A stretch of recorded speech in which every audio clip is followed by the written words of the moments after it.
and live life out loud starting now. Hey, everybody. Welcome. It's so great to be talking to all of you. We've got a great show. And by the way, one of the things I love is getting on a call like this, a show like this, and talking to somebody that lives and breathes the content. Kari Knutson joining me here today. Knutson speaks, and you've heard a bit about what she does in her life, in her business, in her coaching platform. But more importantly, it's what her message is. When we're talking about emotions, and now we're looking at emotional intelligence, and some of the really cool research coming out now about emotional intelligence and human development is just profoundly groundbreaking. And I want to give you an example later on in the show. But when you think about, Kari, and you think about being a professional speaker, making it through COVID, both of us, the people that go out and like get on a stage and like, hey, everybody, and do like talk. And then we didn't. Then just like it didn't happen. But something else happened. Something else changed. And that's part of the conversation today with Kari. When you think about being in a place where you can't move, there's a word that I have been Googling 2003, Benny, since 2003. And why did I Google the word stuck or stuckness? What is it about being stuck that hit me so hard in 2003 that the show was called Crust Busting Your Way to an Awesome Life? It was all about being crusty and stuck and just not doing anything. Today, Kari is bringing it. How do you get big out loud with Kari? How do you do that? How do you live the complex, funny, and beautiful ride of life now and talk about the complexity of being stuck? This is what we're fired up about today. Kari, great to have you, right? We're fired up about this, no? Yes, I'm so excited, especially because your work in crust busting totally aligns with my topic this month of being stuck. And that whole idea, I like how all of us call it different things, like your idea of being like the crustiness and being stuck. I love that like metaphor and how that really resonates with sometimes how it feels to be stuck. And it was me. Is that how you were feeling? Is that what you were That feeling? was me back in 2001, 2002, 2003. So let's talk about this for a minute, because this idea of stuckness and emotional intelligence is a really profoundly powerful body of work. When we talk about stuckness, a lot of the times Benny would say, back in the day, we didn't include emotions. No. We just were like, I'm stuck. I can't move. When you're just supposed to get over it and not really process it, just figure it out, don't process it, and you don't really talk about emotions. I mean, even now, a lot of people have a hard time talking about emotions. You think? Especially now. And let me ask you this question to get us rolling here. We are in a place now where we've never been, really, that I can remember. I'm sure we've been here before. But when I think about a world being at this place where we have been stuck for 18 months, some places more than that. And now we're given the green light to be unstuck. But there's no outlet for emotion. And so can you talk about what it means to admit that we're experiencing something? Yes, well, exactly. That's such a key thing. And what you were saying is emotional intelligence is all around optimizing your expression of your own emotions, right? So when you're talking about that's a big thing, emotional intelligence really touches on the ability for you to have some self-awareness about what's going on with you, name the feelings, and then optimize your expression of them. And that simply means for any given moment or how you feel, like how do you utilize your emotions to help you move forward and to get through things. And when you think about the idea of being stuck, what you said, it's like we have literally and figuratively been stuck because of the pandemic. And some of us are fearing like the transition back a little bit feels weird, because being stuck by the pandemic was an external force that forced us to be stuck, right? It's an external force. But a lot of times there's other things going on with us, even concurrently, where we it's a self-induced stuck. We don't know what to do. We're confused, right? And so now we're coming out of the enforced stuck, the external stuck, and also we might be grappling with our own feelings, like how do I process what I just went through in the pandemic? How do I like restart my life again? How do I make some decisions when I kind of don't know still about how the future is going to look? And so I think all these things are so important to discuss. And the root of them all, the root of how we start to do that, everyone kind of wants to get to the solution quick, like, oh, tell me what to do or how to figure it out. But the real place to start is identifying what you're feeling. And that idea of identifying feelings is at the crux of emotional intelligence. It's one of the big pieces of like identifying your feelings, help the feelings not only get validated, like, oh, this is how I feel, but then you could also move through them. So for example, sometimes if we say in our society, we tend to say things like, I can either be happy, mad, sad, or good, or busy. Those are maybe my options, right? Do you ever feel that way? Those are like how we express ourselves. And I call those really like level 1 feelings. Like they're just kind of like, meh, right? That's kind of how you feel. And really, when we're sad or even angry, that could actually, when we think about a word that really describes how we feel, overwhelmed, depressed, anxious, frustrated, devastated, like finding like really rich words to say how we like, maybe you say I'm angry, like, are you angry or are you disappointed? Let's see how different those words are. But sometimes we like throw everything in the bucket of anger and then we don't really take time to identify. And so some of us even have a hard time saying, I'm feeling stuck. I'm feeling like I don't know what to do. And the idea of naming it first for what it is can sometimes be an access point to then moving through it.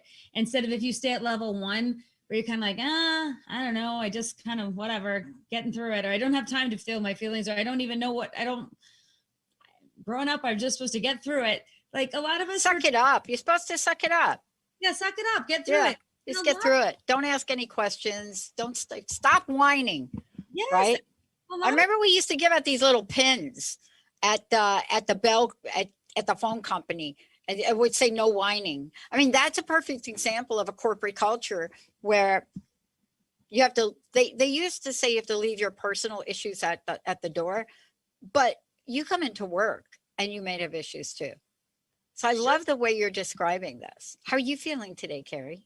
Yeah. Oh, I'm like I have to say, I'm feeling hopeful and excited, and I'm feeling I have this kind of anticipatory, like nervous excitement, almost because the summer is opening up, and I'm feeling like kind of hopeful. And I have to say, I'm also feeling joyful because some of my flowers bloomed in my front yard and they're showing off today. And I just got to water them and just experience this, when you have just a moment of pure joy from something like a flower or a moment. And I just was like, oh, I just had this feeling of hopefulness today. My flowers bloomed and I felt very hopeful. How about you? Well, I think that part of this is, well, for me, walking in today was one of those days where I was thinking more about, what do I have to do today? What is my to-do list today? Because, in running the show, we have Olivia running the show today, and we are being observed by 3 new producers and who are learning. And so one of the things that I think about is, how can I connect the dots to make sure that the people that need help are getting the help they need? And, just watching, Jacob, mentoring people. But this idea of stuck is so important. Let's talk about this for a minute, because it's really hard sometimes if you are like new to a job. Let's talk about being new to a job. Everybody returning to the workplace now, a lot of people are feeling, wow, is this my job? Do I remember coming in and sitting at a desk? But I still have my child home. And my boss wants me to come in. I mean, we are in uncharted territory, but I love what you said. Now, let's get back to it. If we don't address those issues and we don't use some new language, what happens is I think we act out. So what does acting out look like? Acting out means we start to be disrespectful. We maybe have a little edge. We're maybe short. We're not open to feedback. So, all these things that will push somebody away so that they don't get into our space, our feeling space. Talk about these behaviors that can show up if we don't have a moment to say, man, I'm unstuck. I know you want me to edit the show, but I don't even have Adobe Premiere loaded. Well, it's important, I think, when if you're talking about the actual feeling of being stuck, sometimes what happens when you're talking about how it shows up, if you can't identify the feeling, and I even say feeling stuck to me is a feeling, like feeling stuck, because I've even said it to myself, I am stuck right now. Like, I don't know what to do. But that idea is if you can express it and name it and say it, to me, then you can hold some space for what that is without trying to fix it or change it. What happens if you cover it and you deny it and you act like it's not happening and you try to push through? Sometimes the outward expression or the projection of that feeling comes off as like you are really frustrated, and you project that feeling onto other people, right? Or you can't admit, like, I don't know what I'm doing. So then you say to other people, why can't everyone else get it together? Like you start to see stuckness in other places and other people, and you get frustrated by it. Or if life, like little inconveniences that normally would roll off your back, suddenly make you so angry. And sometimes you don't even realize what you're doing. But what I tend to see in my practice as a therapist, I feel like when you study humans, all of us do this. If we repress our emotions or don't let them out in one part of our life, they tend to come out in another. And they may be displaced, but they're the same feeling. We may be angry at ourselves, and then like somebody cuts us off and we get so mad that we then express and it's easier to be angry at someone else than ourselves, right? And so we do this all the time. So part of using your emotional intelligence is to bring it back. I like bring it in is what I say. Bring it in. What am I feeling? What am I experiencing? What frustrations do I have? And can I name, like, for example, feelings like being stuck? Who wants to say that? It's not like me, right? We oftentimes want to be like, no, I'm moving forward and I'm progressing. And I can't admit if I have hard or difficult feelings. Like, what if I'm really sad or overwhelmed about something or incredibly angry? Do I get to have those feelings? And again, EQ is about optimizing your expression. So it's like you can still have those feelings, and what do we do with them? And even if you don't want to admit you're stuck, because that can be hard to say out loud. Like, oh man, I'm stuck. But I see it sometimes as a relief. The truth is, right now I'm stuck.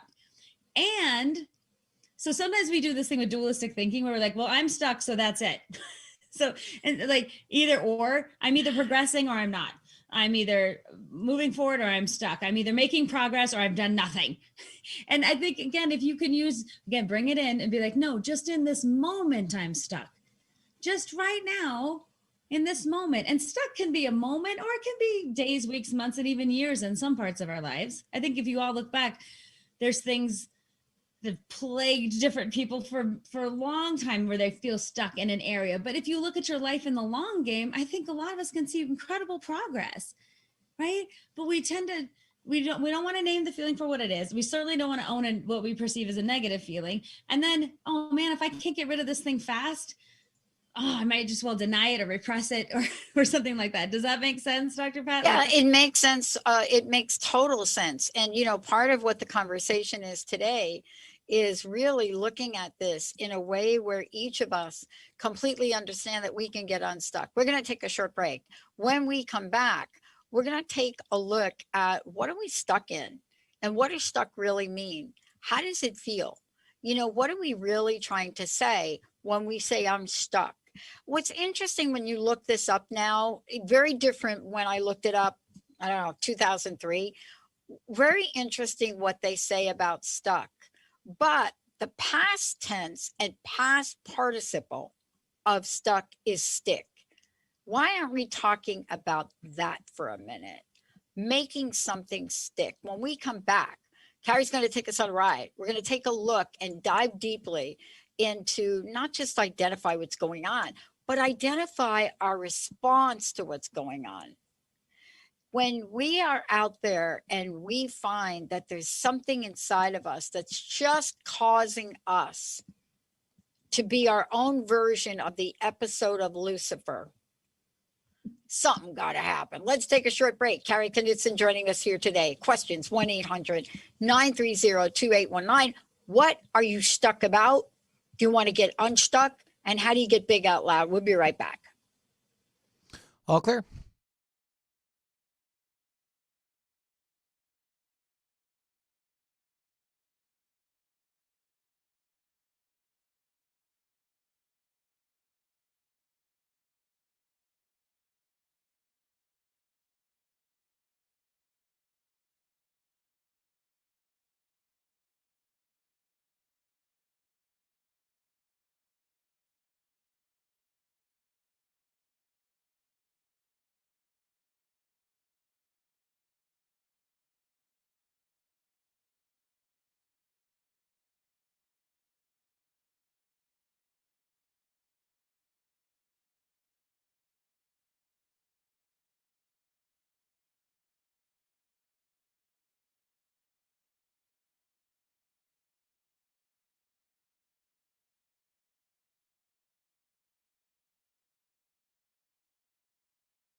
Ready when you are. Stand by.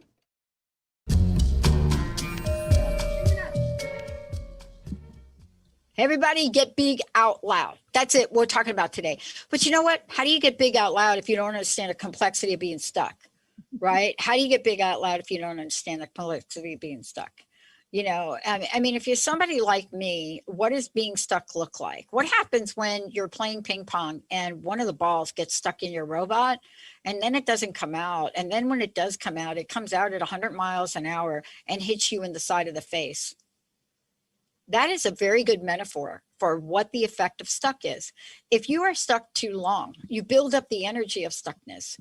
And we're going to talk about what happens when you're building up the energy of stuckness. And underneath that is fear. Before we do that, I want everybody to know, Kari, how do we find out about you? How do we find out about Knutson Speaks, your coaching platform, all the work you're doing with people? And happy Pride Month for all of you out there right here in the Pacific Northwest. Yes, happy Pride. That's right. And happy Pride in Colorado too. That's right. Yeah, I'll say, Kate. All right, good. Yeah. Yes, happy Pride everywhere. So you can find out about me at knutsonspeaks.com. That's KNUTSON speaks.com. And I provide, what I do is try to take psychology off the couch and bring it to people no matter, what I'm doing. If I'm speaking to people virtually or now in person again, those have started up again, which has been great, or doing coaching and helping people explore how to really amplify their own EQ to live their lives in ways that are very powerful. And so that's kind of the work that I do, is all around helping people get big in whatever capacity that they can. And through things like doing this show with you has been interesting too, because really talking about it, that's the part about get big out loud. Let's talk about it. Let's jump into hard topics and let's really wrestle with it, because none of this is easy. It's very complex, but it's worth it. I know that for sure. It's worth it. Yeah. And Olivia, thank you for putting up Kari's website. Thank you for popping that in there. Kari, look, I can't say enough about what people have going on right now. It's so complex that folks don't even know that they need help, but they're not ready. They're not ready to re-enter in the workplace as if normal is normal. In some cases, people are really excited about it. I know here we're trying to follow the guidelines in Washington State. And I think the guidelines, I have to look them up again to just see, but the guidelines have moved away from, look, if you've been vaccinated, ... But people are still trying to find their ways. What is the impact of what we're talking about, though? Across the board, it's fear. It's fear. It's underneath a lot of things. Tell me from your perspective and from looking at the complexity of being stuck, tell me about what fear might drive in people.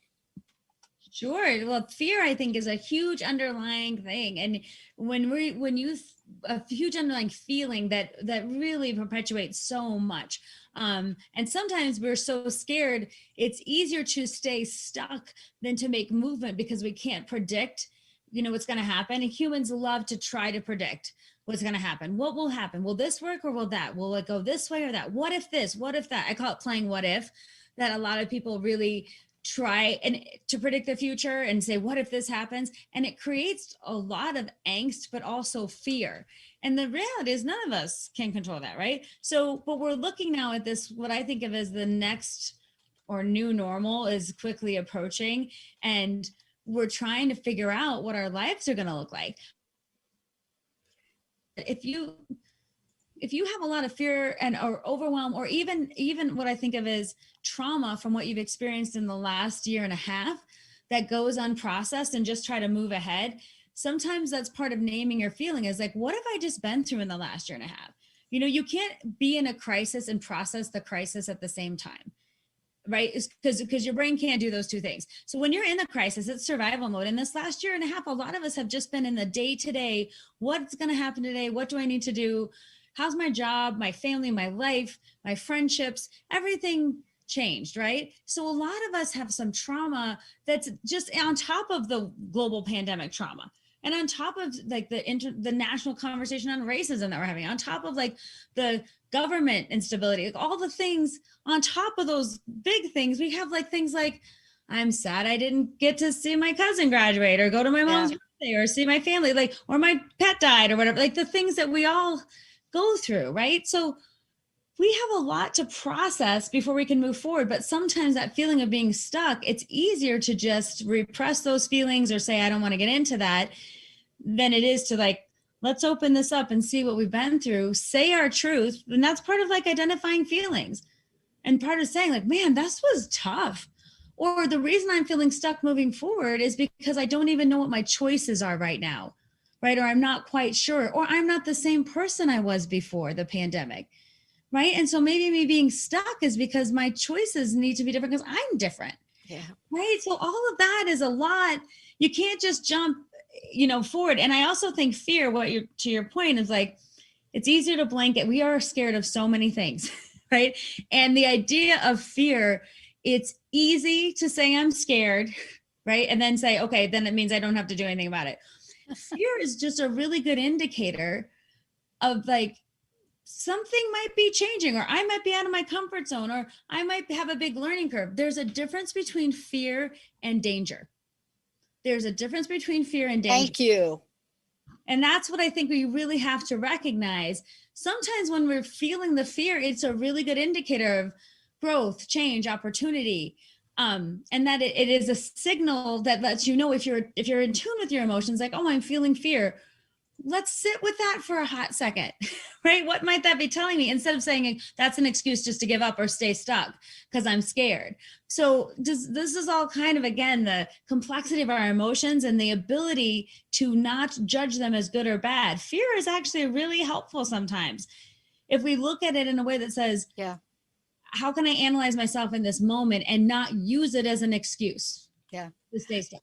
I love what you're talking about, because, part of this too is looking at the complex nature to know what to do with fear and how quickly to adjust to it. I was talking with Linda yesterday, and I'm so used to being me and so used to just being here and, being part of the network. I forget sometimes what it was like for me.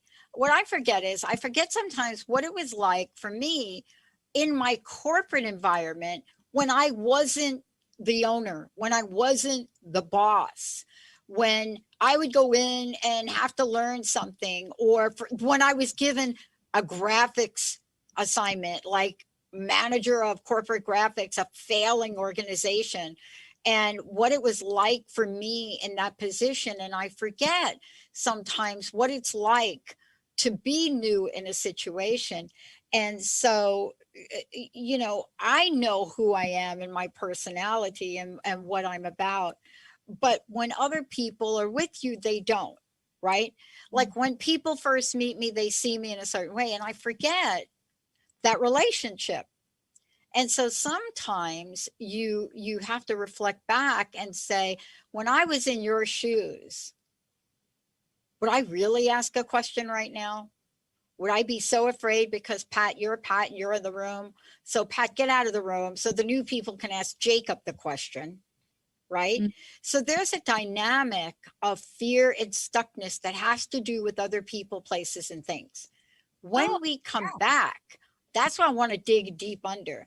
I want to just pull that layer back and talk about the fact that if fear is fear, there's a healthy fear. Like stress, there's stress and then there's eustress, and eustress is good stress. But what happens when you cross that line and you move from a healthy awareness of something that maybe gives you a chill, like do not walk down that aisle at 3 o'clock in the morning in New York City. Don't do that. That is like, that's not smart. Don't do that. Or please don't try to jaywalk in the middle of Times Square in rush hour. That is crazy. When we come back, let's peel it back, because one of the things we have to learn is what happens if I'm feeling a little afraid, I feel a little chill, but here I am, I'm new person on a job and I don't really understand what's going on. Do I have the ability to ask a question? Do I have the ability to make sure I say, I don't get it and understand? Because I'll tell you, as me, Dr. Pat, running a show, I can't tell you how many times I've had to say to either Olivia or Jacob, okay, I don't understand. Am I hitting like the wrong button? I don't know everything. We don't know everything. But when our stuckness gets in the way of our success, what is that like?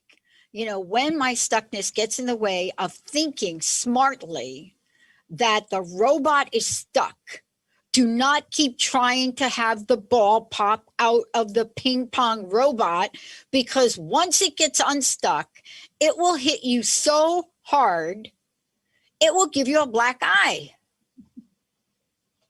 Let's take a short break, everybody. We'll be right back. All clear?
Ready when you are, Pat?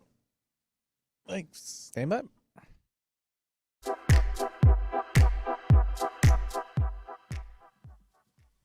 Welcome back, everybody. Welcome back. This is a great show for all of you. Get Big Out Loud with Kari Knutson. I get to hang out with her, and I get to hang out with the most incredible people. You know, Kari is an expert when it comes to emotional intelligence, and we've done several shows about that. The other thing you should know is, you know, she's also that brings a fresh perspective to psychology. You know, this is something she and I learned at different points in time, but it's interesting how we got there. It's the idea of taking psychology off the couch. And that means a lot of things. She is a counselor, though, and you should know that. But she's a speaker. She's a coach. She will help you pull together whatever you need to pull together in your life so you can move forward. You know, today is a very important conversation because we're talking about the complexity of being stuck. Who hasn't felt like they are stuck? You know, I mean, it doesn't matter where you are. I'm sure you've been at that place where you have felt stuck. Maybe in some cases you haven't. Kari, what is the best way for people to find out about you, to work with you, to follow you, all of the above? Sure. So you can find me anywhere on social media at Knutson Speaks. That's Knutson Speaks. And my website is knutsonspeaks.com. And on there's all information about the presentations that I offer, the coaching that I do. And actually during the pandemic, I started off with some interesting, one of my trainings was called Transcending the Unknown. And now people want a new talk called Thriving Through Change. And I thought it was interesting that like I'm developing talks to like update the times that we're going through. So the goal of all my work is that it's useful, it's practical, and it's accessible. And that's what I'm about. That's it. That's what I love. And yet at the same time, it's like we take the deep dive into conversation. This is a deep dive conversation. So let's get to it. Mm-hmm. You know, here we are. We talked about understanding fears, but is that enough? I mean, great. I understand my fear. I understand my fear of a lot of things. I don't swim, but I love the water. That is paradoxical. What do you do with that, right? People won't let you on their boat if you don't wear like a life protector. I understand you can't go, what is that? Diving if you don't know how to swim. Well, okay, I can paddle, but swimming, I don't know. My body's not made for swimming. But there's a fear that one might have. How do we get underneath that fear? Beyond understanding the fear, there's something else going on, because some people can just punch through the fear and skydive, and other people are like, no, I'm not getting off the plane. Totally. That's such a good example. Like the people that just jump out, they're the people that will sign up, and then hell no, I'm not jumping. Right? But that's really good, because like you say, you can understand you have fear, but if you don't, the next level is examine your beliefs around that. And sometimes we believe things about ourselves that simply are not true. And that's part of like taking some time to examine them. And when I say that we believe things about ourselves that aren't true, sometimes people have told us things that then we start to think of as truth. You're not college material. You can't handle that kind of job. I don't know who you think you are, but we don't do those things in our family. Or even trying, those are negative things, but even trying, people saying, you know, you'll never be rich, but you'll always be happy. Or the things that like, you're just not a good speller, or you've never been athletic. Yeah. Like me trying to fix my hair right here. Right. Like this like fixing thing, like with the hair, it's never been my strength, but Linda could come in here and within 15 seconds, all of this would look great. They give a gossip. But how do we get to accept ourselves despite? Well, part of this idea is examining your belief systems so you can accept who you actually are, not who you think you should be or what other people. So like the idea about beliefs, especially around being stuck, like sometimes when we say the belief system is so limiting, sometimes if we don't say, does this belief serve me anymore? Is it helping me get where I need to be? Is it protecting me about something I don't need to be protected from? Is it a cover is fear a cover for something else? Like fear is a big cover, right? For like a lot of, like, here's an example. A lot of times people will say, they look for a job and let's say they don't fit every criteria on it. And they're like, well, I couldn't do that job. And it's an easy way to get an excuse. Like, see, there's one thing I'm missing, then I can't apply.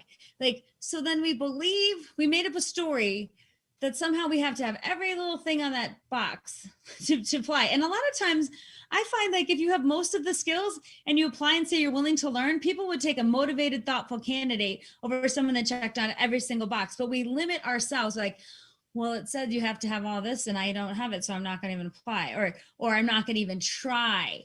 Or like the idea of like, well, I've been told I'm not athletic, so I guess I kind of feel like I want to move my body and play soccer, but I guess I'm not athletic, so I won't do that.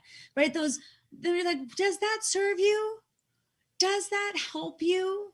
Does that move the needle forward? And so sometimes examining those beliefs, a lot of times you'll find if you examine a belief is you are stuck because it's actually safe.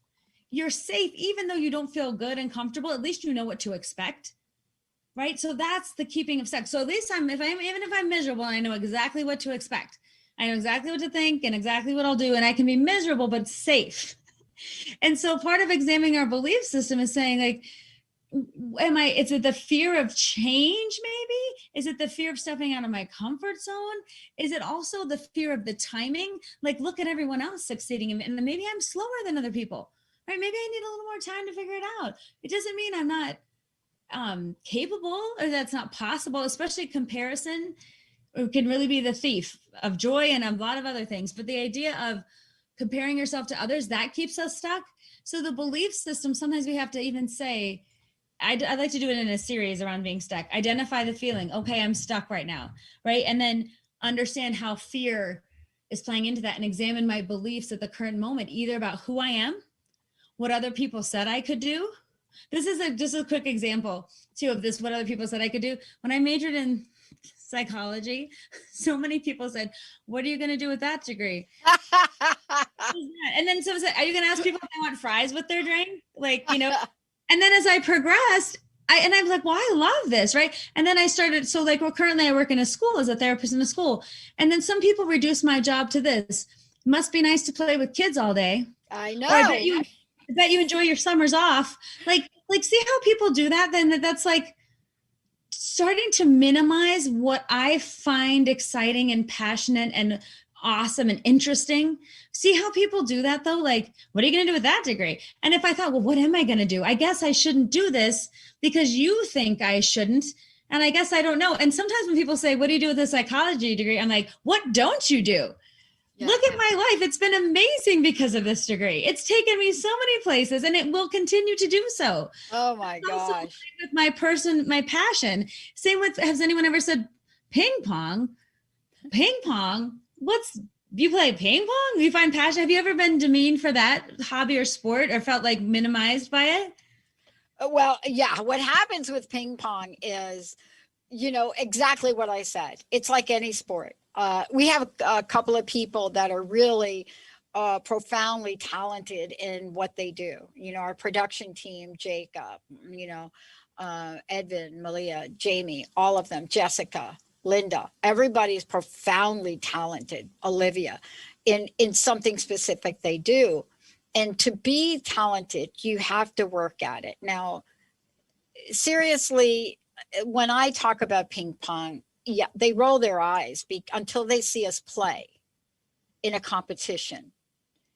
And Jessica took a picture. She came to one of my first competitions here, and she took a picture of me. It's a very different look on my face.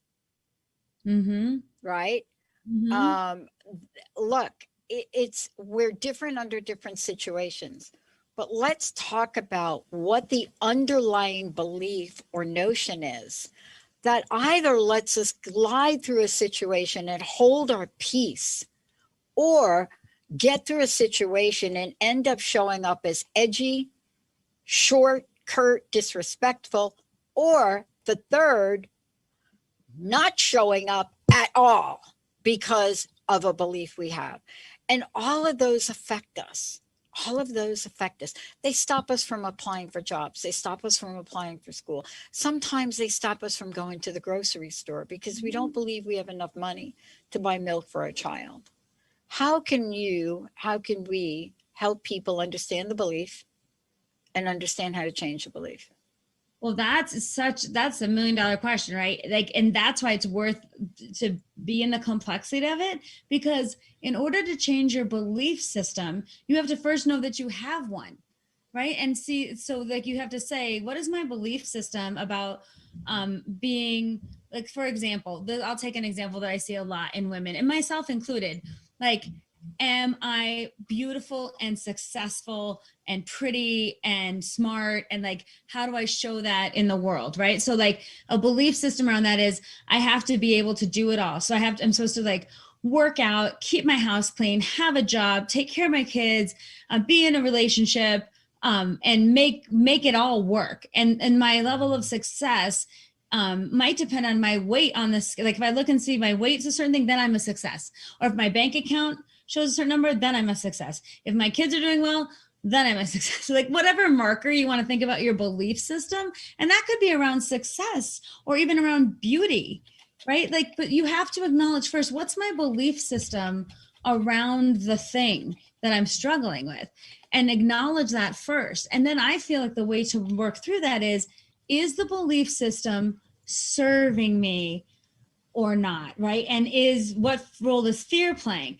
But also like naming it, like, oh, I'm really struggling with, let's say if I say I'm struggling right now with society's expectations of how I look and the number on the scale and how I feel about myself. And I want to make some changes, but I feel stuck because I don't know how to do that. And am I doing it because of an external force and an internal desire? And then what does success look like? Is it what the doctor says or what I say?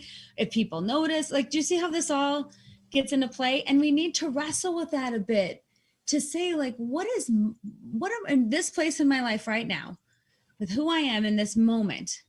What does that look like for me? So is the number on the scale going to determine success? Is it how I feel about myself and I move? Is it my food choices?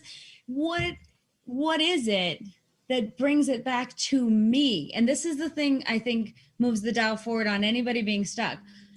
It has to mean something to you, because society to me always moves to the limiting and a little bit negative in terms of what are you going to do with that, or ping pong, or what?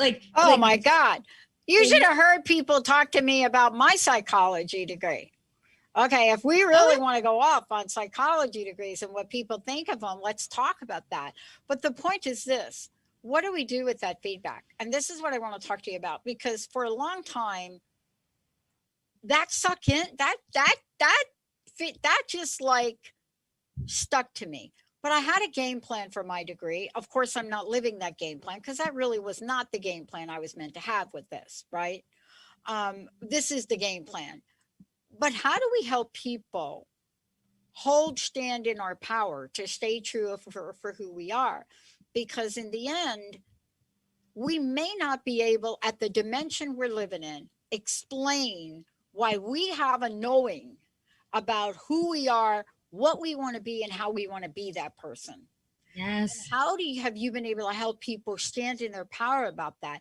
Look, I did a show, I don't know, the beginning of June, to really kick off Pride in a new way, and to talk about, not only are we going through just, racial, some people call it racial discomfort. No, that's not what's happening. We are now pulled an onion back to identify the racism that we have, the homophobia that we have, the ageism that we have. And by the way, the latest thing, ladies of all ages, if you are not following current events, is the Senate filibustered on a bill that would give women equal pay. Nobody looked at that. But the point is this: how do we get past any of that and understand, who am I? What do I believe? And with that belief, how am I going to be in the world, Kari? Yes, that is such a beautiful way to frame it, because the truth of it is, to me, what we do have to go inward and ask ourselves those questions. Normally, what we do as humans, we tend to go outwards, not only for approval, but for solutions. What do you think I should do? Do you like me? Do you think this is good? Is this okay? And then when we get shut down, or we're like, what are you going to do with that degree? Or like, why, that's a stupid idea, or whatever, like, or whatever the judgment is, that then we start to believe that about ourselves or whatever. part of the magic is when you can go inside of yourself, but you have to give yourself time and space to do this, and you have to be thoughtful about it, and it can't be done from a place of punishment. So like, I'm going to punish myself into getting unstuck by like being really rigid and like pushing it through and whatever. It's like, it's the antithesis of what you need to do to make progress. Loving yourself, focusing on yourself, and giving time to yourself to see where you're at, not as good or bad, just what is in this moment for me, what is true for me right now. And usually what I see in people is they're doing the best they have with what they have in any given moment.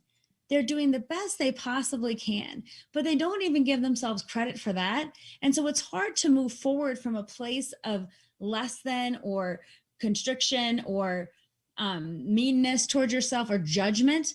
And so the magic, I think, when you coming in is being like, I'm not going to be judgy. I'm going to be an observer. And I'm going to look at what's going on as an observer, but as someone who loves me very much and who doesn't want to criticize, but wants to be curious. Being curious is very different than being critical, right? I'm wondering why I'm doing this. I'm wondering when I'm feeling this way. I can see my emotions in this way. What is around this anger and sadness and overwhelm, or stuckness, or disappointment, or frustration, or devastation, whatever the big words are, the level 2 words, like I said before. That is the place to start. And it also, there's another little key there too, is you have to believe in your worthiness, that you're worth the struggle, that you're worth the time to figure it out, and that no one does truly know better than you. It's great to have trusted friends and supporters and coaches and books and resources, but oftentimes we go down the rabbit hole of those things, and that's like the other or the outside, and we do it at the expense of ourselves. But a lot of us haven't practiced, what do I really want? What makes sense for me right now? What do I need right now?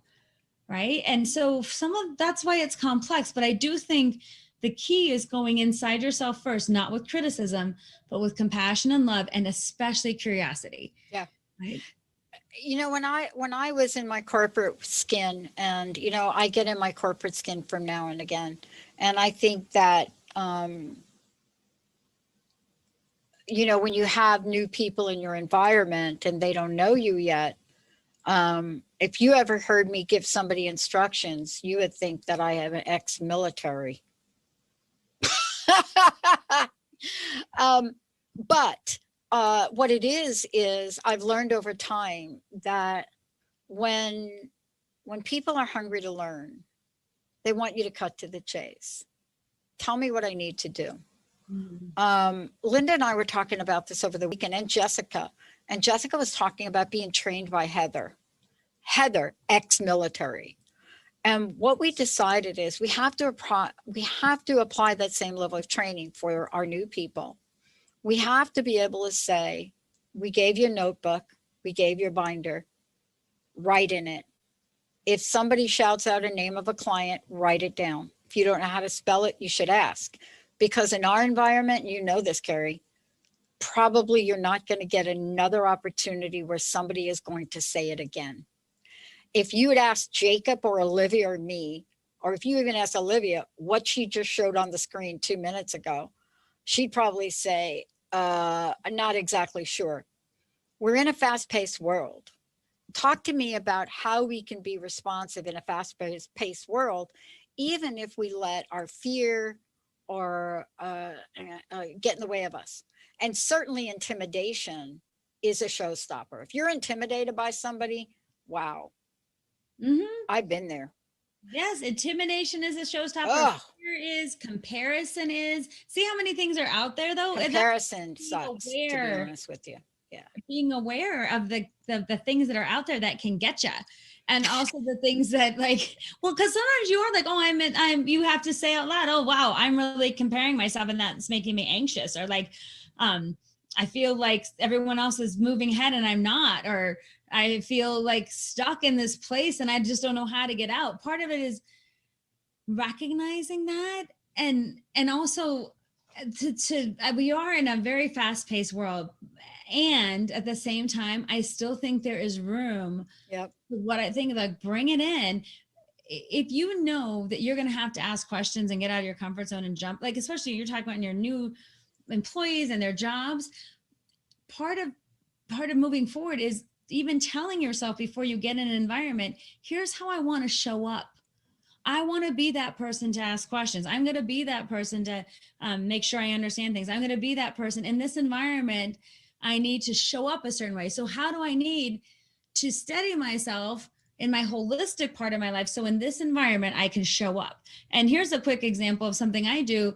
When we were in the pre-COVID world and I would get ready for a talk, I would have to physically, like, I usually would go to the bathroom and just be in the stall, and I would shake off everything that had getting there, getting set up, the sound and mic check, whatever. And I would just be like, be present in this moment with these people. Whatever happened to you, whatever, like, in one time my car broke down on the way to a place, and the tow truck guy ended up dropping me off at the gig. And I remember I came in because I had my jacket on and my snow boots, and the tow truck driver had dropped me off. And it was so funny because I was flustered and I was like not ready to engage with this audience. But I literally was like, I need 1 minute. I went to the bathroom, took off my jacket, shook it off. And I'm like, you need to be present for these people in this moment. You can process your crazy car breakdown, truck driving, getting dropped off by the tow truck driver in about 2 hours. But right now, be present, show up as the best person for these people. Because in this part of your life, we have different parts of it. You need to show up as this person right now, right? So being conscious of things like that can really help you in different environments. It doesn't mean you're on all the time though. And that's, finding space to process, slow down, be thoughtful. All those things are really important.